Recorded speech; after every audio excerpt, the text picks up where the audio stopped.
नमस्कार प्रिय साथियों, आप सभी का स्वागत है मेरे YouTube channel Sonu Mishra classes में। तो आज से मैं स्टार्ट कर दूँ आप सभी के लिए एमसीक्यू सीरीज, है ना। एमसीक्यू सीरीज होगा ये सभी विषय के लिए और चैप्टर वाइज होगा, है ना। चैप्टर वाइज में सभी प्रश्न को मैं कवर करूँगा, है ना, एमसीक्यूज में। और आप सभी अपना अपना स्कोर बताएंगे। आज हम करने वाले हैं 30 प्रश्न आप सभी के बीच।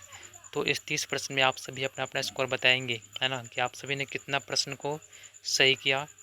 ठीक है, तो चलिए आप सभी के बीच पहला प्रश्न है, प्राचीन काल में स्रोत सामग्री लिखने के लिए प्रयुक्त भाषा थी।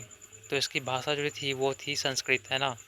प्राचीन काल में स्रोत सामग्री लिखने के लिए प्रयुक्त भाषा थी संस्कृत। ये आपका सही जवाब ऑप्शन ए हो जाएगा। ठीक है, दूसरा प्रश्न है, पुरालेख विद्या का अभिप्राय है, यानी कि पुरालेख विद्या का अर्थ क्या है। तो इसका सही जवाब जो होगा ऑप्शन बी शिलालेखों का अध्ययन, है ना। पुरालेख विद्या का मतलब है शिलालेखों का अध्ययन। ठीक है, अगला प्रश्न है आप सभी के बीच, महापाषाण संस्कृति 500 ईसा पूर्व से 100 ईसा पूर्व हमें दक्षिण भारत के उस ऐतिहासिक युग से परिचित कराती है जब महापाषाण काल में उपयोग में लाए जाते थे। क्या?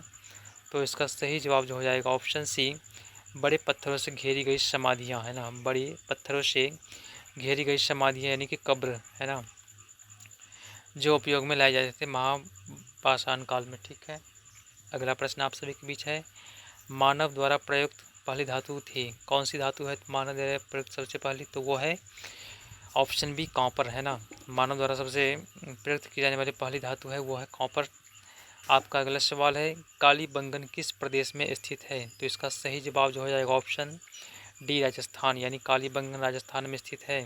ठीक है, अगला प्रश्न है, धातु से बने सिक्के सबसे पहले प्रकट हुए थे किस काल में। तो इसका सही जवाब जो है ऑप्शन सी बुद्ध काल में, है ना। महात्मा बुद्ध के काल में, गौतम बुद्ध के काल में धातु से बने सिक्के सबसे पहले प्रकट हुए थे। ठीक है, अगला प्रश्न आप सभी के बीच है, हड़प्पा के लोगों की सामाजिक पद्धति क्या थी। तो इसका सही जवाब जो है ऑप्शन ए उचित समतावादी, है ना। उचित समतावादी जो कि हड़प्पा के लोगों की सामाजिक पद्धति थी।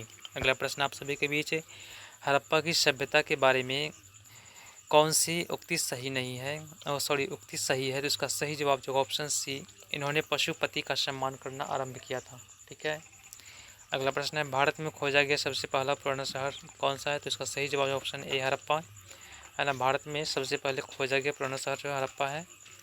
सिंधु घाटी की खुदाई में मिले अवशेष में तत्कालीन व्यापारिक और आर्थिक विकास के द्योतक निम्न में से कौन से हैं। तो इसका सही जवाब जो होगा ऑप्शन बी मुद्राएं, है ना। सिंधु घाटी की खुदाई में मिले अवशेष के तत्कालीन व्यापारिक और आर्थिक विकास के द्योतक जो कि मुद्राएं हैं। ठीक है, अगला प्रश्न देखते हैं, हड़प्पा सभ्यता की खोज किस वर्ष हुई है। इसका सही जवाब जो होगा ऑप्शन सी, इसमें ऑप्शन गलत दिया गया है, ध्यान रखेंगे आप सभी। हड़प्पा सभ्यता की खोज होती है 1921 में, है ना। 1921 में हड़प्पा सभ्यता की खोज होती है दयाराम साहनी के द्वारा। ठीक है, अगला प्रश्न आप सभी के बीच, हड़प्पा स्थलों की खुदाई में निम्नलिखित में से क्या सही नहीं मिला है। तो इसका सही जवाब होगा ऑप्शन डी शिखर सहित मंदिर, है ना।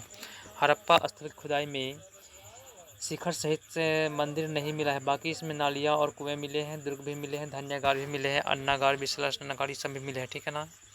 ईंटों की कृत्रिम गोदी वाला एकमात्र सिंधु स्थल कौन सा था। इसका सही जवाब होगा ऑप्शन ए लोथल, जो कि गुजरात में स्थित है। ठीक है, अगला प्रश्न है आप सभी के बीच, सिंधु घाटी की प्राचीन संस्कृति और आज के हिंदू धर्म के बीच जैव संबंध का प्रमाण किसकी पूजा से मिलता है। तो इसका सही जवाब जो होगा ऑप्शन बी पत्थर, पेड़ और पशु, है ना। अगला प्रश्न है, बिना दुर्ग के एकमात्र सिंधु नगर कौन सा था। इसका सही जवाब होगा ऑप्शन डी चनहुद्रो, है ना। चनहुद्रो, यहाँ से मणके बनाने का कारखाना का प्रमाण मिला है। ठीक है, मणके बनाने का प्रमाण यहीं से मिला है, चनहुद्रो से। ठीक है, सिंधु सभ्यता के टेराकोटा की मूर्तियाँ में निम्नलिखित में से कौन सा पालतू जानवर विद्यमान नहीं था। तो इसका सही जवाब जो ऑप्शन सी गाय, है ना।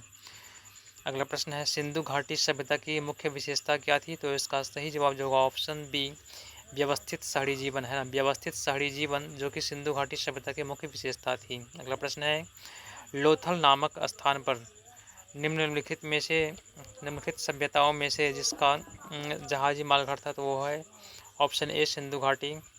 देवी माता की पूजा संबंधित थी कौन सी सभ्यता। तो सिंधु घाटी सभ्यता, है ना। इसका सही जवाब होगा ऑप्शन सी। अगला प्रश्न है, सिंधु घाटी सभ्यता के लोग प्रायः अपने मकान बनाते थे किससे, तो ईंट से, है ना। इसका सही जवाब जो ऑप्शन ए पक्की ईंट से सिंधु घाटी सभ्यता के लोग अपना घर बनाया करते थे। ठीक है, अगला प्रश्न देखेंगे हम। मोहनजोदड़ो में सबसे बड़ा भवन कौन सा है, तो इसका सही जवाब जो ऑप्शन बी धान्यागार या अन्नागार भी से बोल सकते हैं। ठीक है, मोहनजोदड़ो में सबसे बड़ा भवन जो कि धान्यागार है। ठीक है, अगला प्रश्न है आप सभी के बीच। सिंधु घाटी सभ्यता की प्रमुख विशेषता थी, क्या थी, तो वो नगर सभ्यता, यानी कि सिंधु घाटी सभ्यता एक नगरीय सभ्यता है। ठीक है ना। अगला प्रश्न है सिंधु घाटी सभ्यता का पत्तन नगर बंदरगाह कौन सा है, तो इसका सही जवाब जो ऑप्शन बी लोथल, जो बंदरगाह में लोथल बंदरगाह जो कि गुजरात में स्थित है। निम्नलिखित में से हड़प्पा सभ्यता का सर्वप्रथम खोजकर्ता कौन था, तो इसका सही जवाब जो ऑप्शन डी दयाराम साहनी, है ना। हड़प्पा सभ्यता की खोज होती है दयाराम साहनी द्वारा 1921 में। ठीक है, अगला प्रश्न है निम्नलिखित में से किस द्रव्य का उपयोग हड़प्पा काल की मुद्राओं के निर्माण में मुख्य रूप से किया गया था, तो इसका सही जवाब जो ऑप्शन ए टेराकोटा, ना टेराकोटा। अगला प्रश्न है निम्नलिखित में से कौन हड़प्पा संस्कृति के अध्ययन के साथ संबंध नहीं है, तो इसका सही जवाब जो ऑप्शन डी पी.एस. वत्स, है ना। हड़प्पा सभ्यता की हड़प्पा की सभ्यता किस युग की थी, तो इसका सही जवाब जो ऑप्शन ए कांस्य युग, है ना। कांस्य युगीन सभ्यता भी से कहा गया है। हड़प्पा वासी किस वस्तु के उत्पादन में अग्रणी थे, यानी कि हड़प्पा वासु जो कि किस वस्तु के उत्पादन में सबसे आगे थे, तो ये कपास की खेती में आगे थे। ठीक है, हड़प्पा के निवासी थे कैसे, तो शहरी, है ना। हड़प्पा के निवासी जो कि शहरी थे। ठीक है, और आज का लास्ट प्रश्न है सिंधु घाटी सभ्यता के लोगों का मुख्य व्यवसाय क्या था, तो इसका सही जवाब जो ऑप्शन डी कृषि। सिंधु घाटी सभ्यता के लोगों का मुख्य व्यवसाय कृषि था। ठीक है, तो इस प्रकार हमने आज के वीडियो में 30 प्रश्न को रखा, टॉपिक वाइज रखा, और आगे भी प्रत्येक टॉपिक को मैं कवर करूंगा। तो आप सभी वीडियो के साथ प्रत्येक दिन आए यहाँ पर चैनल पे सब्सक्राइब कर लें, है ना, ताकि आप सबके पास नोटिफिकेशन पहुँच सके। आप सभी प्रत्येक दिन जुड़े और अपनी तैयारी को बेहतर बनाएं। ठीक है, धन्यवाद, मिलते हैं अगले वीडियो में। जय हिंद, जय भारत।